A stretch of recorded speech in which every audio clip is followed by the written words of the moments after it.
जो के बीच में एक छात्र नेता जेजेपी पार्टी का युवा नेता जो चर्चित तो बेशक से है, अपने आप को कहाँ खड़ा पाता है?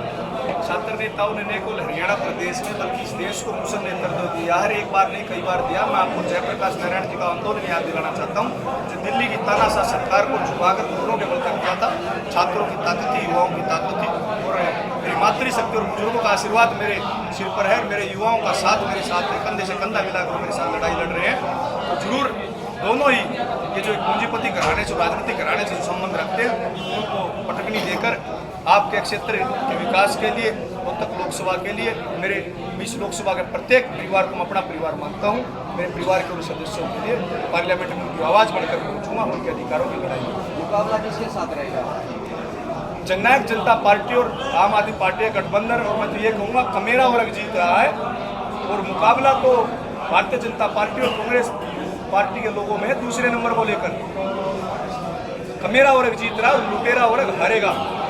किसान, मजदूर, दलित और हर उस गरीब परिवार की आस इस चुनाव से जुड़ी है जो भविष्य में कभी राजनीति करने की सोच है। आपके विरोधी कह रहे हैं, लोग कह रहे हैं कि प्रदीप देशवाल क्या सोचते हैं? क्या आप जीत के लिए सोच रहे हो? लोग बोल रहे हैं कि दीपेंद्र हुड्डा को हराने के लिए आए हैं, जाट वोट बैंक में सेंध लगाने के लिए आए मैं हैं। किसी को हराने के लिए नहीं आया, मैं नकारात्मक राजनीति नहीं करता, बल्कि मैं तो अपने कमेरे वर्ग को जिताने के लिए चौधरी देवीलाल, चौधरी छोटूराम जी, बाबा साहब भीमराव अंबेडकर और हर उस संघर्षशील महापुरुष की विचारधारा पर चलते हुए अपने कमेरे वर्ग की आवाज़ बनकर पार्लियामेंट में जाकर उनके अधिकारों की लड़ाई लड़ने के लिए। विपक्षी दल प्रदीप देशवाल की छवि को लेकर बहुत सारी कंट्रोवर्सी उठा रहे हैं। प्रदीप देशवाल अपनी छवि कैसे मानते हैं, क्या मानकर चले? कोई भी किसी भी खुले मन से, भाई दीपेंद्र सिंह हुड्डा हो या भारतीय जनता पार्टी के प्रत्याशी हो, किसी भी खुले मंच पर बहस कर सकते हैं। उनकी सरकार है, 10 साल पहले भूपेंद्र सिंह हुड्डा की सरकार रही। कोई एक भी लालचन, कोई आरोप मेरे ऊपर हो, तय होना तो दूर की बात, कोई आरोप भी मेरे ऊपर हो तो कान पकड़कर रोहतक लोकसभा क्षेत्र के लोग मुझे बाहर कर देना। हम विकास के मुद्दे को लेकर, भाईचारे के मुद्दे को लेकर, सर्व जाति, सर्व धर्म, सर्व संप्रदाय के हित की बात को आगे लेकर चलेंगे। किसान, कमेरे, मजदूर, युवा वर्ग, व्यापारी, सेना के जवान सहित हर मुद्दे को लेकर हम उनके अधिकारों की लड़ाई को लेकर आगे बढ़ेंगे। युवा छात्र नेता को पार्टी की तरफ से टिकट दी गई, जबकि पार्टी में कई वरिष्ठतम नेता थे। क्या पार्टी के अंदर कोई विरोधाभास हुआ या सबने आशीर्वाद मैंने दिया? ना कभी टिकट मांगी, मैंने सपने में भी कभी ये नहीं सोचा था कि मैं चुनाव लड़ूंगा, क्योंकि मेरी आर्थिक स्थिति आज्ञा नहीं देती थी। मैं तो एक आम विद्यार्थी हूँ जो आज सुबह भी हॉस्टल से तैयार होकर आपके जिले में पहुँचा हूँ, आपके बीच में पहुँचा हूँ। मेरा अगर ये मजबूती और एक ताकत है तो पार्टी के वरिष्ठ नेता, पार्टी के कार्यकर्ता है मेरी ताकत, जो तन मन धन से कंधे से कंधा मिलाकर मेरे साथ हैं। किस तरह का जनता के द्वारा रुझान दिया था? जिस तरह से मुझे आप पहले, इससे पहले भी पूरे रोहतक की नहीं, पूरे हरियाणा प्रदेश के एक बुजुर्ग मातृशक्ति और युवा का आशीर्वाद मिलता रहा है और ऐसे ही इसने आगे भी मिलता रहेगा और मैं उनके उम्मीद को, भरोसे को ऐसे ही करेंगे। एक सवाल का प्रधान बाबूगढ़ साहब के लिए भी कोई जिम्मेवारियाँ पार्टी से दी गई हैं? उनके लिए आपको किस तरह की जिम्मेवारियाँ दी गई हैं? अभी दिन रात प्रदीप देशवाल की चुनाव के लिए जिम्मेदारी मिली हुई है कि डोर टू डोर करके अभी प्रदीप देशवाल को जिताना है। हमारी सबसे बड़ी जिम्मेदारी है दिन रात मेहनत करके प्रदीप देशवाल को जिता के पार्लियामेंट में जाना है। ये एक आम परिवार, एक किसान परिवार का बेटा है और उन्होंने बहुत ही अच्छी बात कही है कि ये एक दरवाजा खोलने का काम होगा हमारे समाज के लिए कि एक गरीब परिवार का बच्चा भी ये सोच सकेगा कि मैं भी पार्लियामेंट और विधानसभा जा सकता हूँ।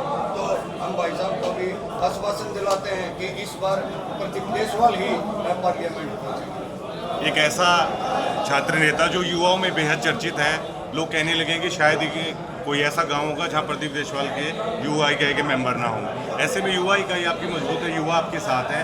बुजुर्गों और माताओं का आशीर्वाद कैसे मिलेगा प्रदीप देशवाल को? छात्र राजनीति के दौरान कभी भी ऐसा नहीं हुआ कि मेरे पास कोई आया और मैंने उसका काम मना किया हो या उसके साथ जाने से मना किया हो। मैंने किसी की कभी जाति पूछी, ना धर्म पूछा, ना संप्रदाय पूछा, ना राजनीतिक पार्टी पूछी।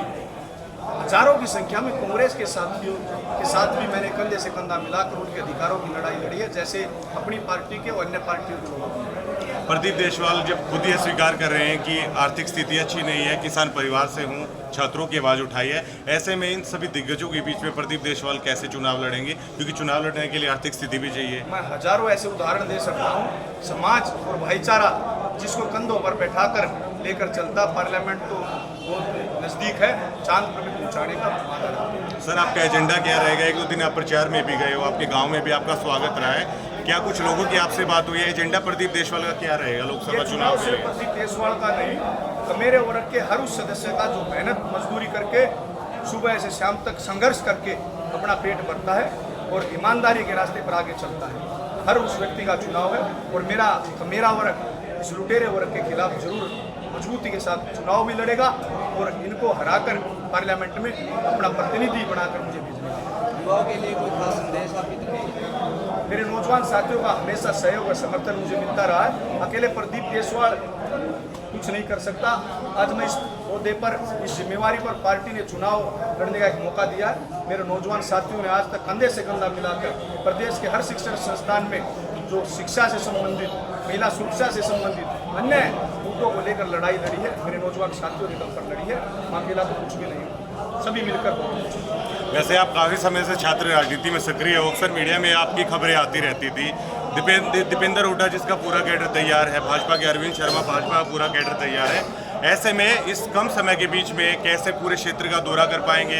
सोशल मीडिया की पूरी टीम भी बनानी होगी, ये सारा सब कुछ सामंजस्य है, प्रदीप देशवाल एकदम से कैसे करेंगे? एक तरफ तो दीपेंद्र सिंह हुड्डा अकेले चुनाव लड़ रहे हैं, एक तरफ भारतीय जनता पार्टी के प्रत्याशी अकेले चुनाव लड़ रहे हैं, परंतु प्रदीप देशवाल का चुनाव तो प्रदीप देशवाल के साथ लगा हर युवा साथी प्रदीप देशवाल बनकर चुनाव लड़ रहा है। हर बुजुर्ग, हर माता चुनाव लड़े, हर बहन अपने आप को प्रदीप देशवाल मानकर चुनाव लड़ रही है। तो लाखों की संख्या में प्रदीप देशवाल चुनाव लड़ रहे हैं, तो उनका चुनाव है। तन मन धन वोट सब कुछ उनका है, वो अपना चुनाव मानकर लड़ेंगे। तो कोई ताकत नहीं कि इस सीट पर प्रदीप देशवाल को कितने से आप अपनी जीत को मानते हैं इस क्षेत्र से? ये मैं दोबारा कहना चाहूँगा, ये जीत सिर्फ प्रदीप देशवाल की जीत नहीं होगी, ये जीत हर उस युवा साथी की होगी, हर उस किसान को, मेरे वर्ग की, मजदूर वर्ग की, दलित वर्ग की होगी, जो संघर्ष करके अपना पेट भरता है, जो एक उम्मीद करता है, जो आज एक हाशिए पर पहुंचा दिया गया था विचारधारा को, कि किसान परिवारों से, मजदूर वर्ग से, दलित वर्ग से और शोषित वर्ग से जो लगातार आज़ादी के बाद लगातार हमारा शोषण होता आया है, हमारे अधिकार, मौलिक अधिकार तक नहीं मिले हैं, उस वर्ग से संबंध रखता हूँ मैं। और जरूर मेरा वर्ग है वो उम्मीद के साथ इस चुनाव में बढ़ चढ़कर हिस्सा लेगा और लाखों लोगों से जीत हासिल। इनेलो पार्टी की नीतियां जेजेपी से टकराव को लेकर हैं, इनेलो ने धर्मवीर फौजी को मैदान में उतारा है, ऐसे में कैसे पार पाएंगे? जो लोग नकारात्मक बातें करते, बंदूक की लाठी की बात करते, गुंडागर्दी की बात करते हैं, मैं उन लोगों पर किसी तरह की कोई टिप्पणी नहीं करना चाहूँगा। उन लोगों की जो हैसियत और वोट बैंक चीन के चुनाव में पता चल गया। 3400 वोट उनको एक आईना है और अब की बार तो मुझे लगता है वो 3400 वोट उनको हासिल नहीं होने। क्या सर आप ये तो महसूस नहीं कर रहे हो कि पार्टी ने टिकट देके फंसा दिया है? क्या बाहर महसूस कर रहे हो या जिम्मेदारी को उठाकर खुश हो? ये सम्मान की बात है, गर्व की बात है और मैं सीना तान कर ये चुनाव लड़ूंगा अपने बुजुर्गों और मातृशक्ति के आशीर्वाद से, मेरे बहन और भाइयों के सहयोग से। मैं वो इतिहास दोहराना चाहता हूँ जो चौधरी देवलाल जी के समय में हरियाणा प्रदेश से इस देश के प्रधानमंत्री थे। समाज जनता पार्टी जिंदाबाद, जिंदाबाद, जिंदाबाद।